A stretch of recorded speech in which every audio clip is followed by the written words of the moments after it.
রিমেল আমার, তাহলে জুবাইদ আমার, তাহলে জুনাইদ আমার, তাহলে মুজাহিদ আমাদের, তাহলে সিয়ামু আমার। না না, তোমার দুইটা প্লেয়ার ভালো খেলে আর তুমি নিজে খালি ছক্কা মারো। আমাদের একটা ভালো প্লেয়ার দাও, না হলে তো আমরা হেরে যাব। আচ্ছা তুমি ওই শ্যামকে নিয়ে নাও, শ্যাম অনেক ভালো খেলবে। আচ্ছা ঠিক আছে। সিয়াম, তুমি আমাদের সাথে ক্রিকেট খেলতে যাবে? কি বলে? আমার মোবাইলে তো ক্রিকেট খেলা আছে। আজকেই চলো, ভালো না লাগলে আর খেলবে না। আচ্ছা ঠিক আছে, চলেন খেলতে। ওই বল কর, ছক্কা মারবো। ভাই এক বল আউট করে দে। আজকে আউট করাই ছাড়বো। আরে যা ছক্কা। ইয়া, সিয়াম, এবার তুমি বল করো। এই নাও। আচ্ছা ইয়া ইয়েস, এটা কিভাবে সম্ভব? Yes, ইয়েস, খেলা হবে।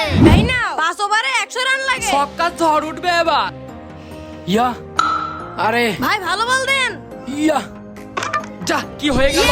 Yes, এই নাও ব্যাট, এক বলে একটা 6 লাগবে। এই ম্যাচ তুমি ঘুরাতে পারবে ইনশাআল্লাহ। যাও, দেখিয়ে দাও। ইয়া ইয়া, আরে এটা কি হলো? তাহলে শ্যাম বলো, মোবাইল গেমস ভালো নাকি বাস্তবে ক্রিকেট খেলা ভালো? বাস্তবে ক্রিকেট খেলাই ভালো। বন্ধুরা, তোমরা ক্রিকেট খেলো, কমেন্টে জানাও।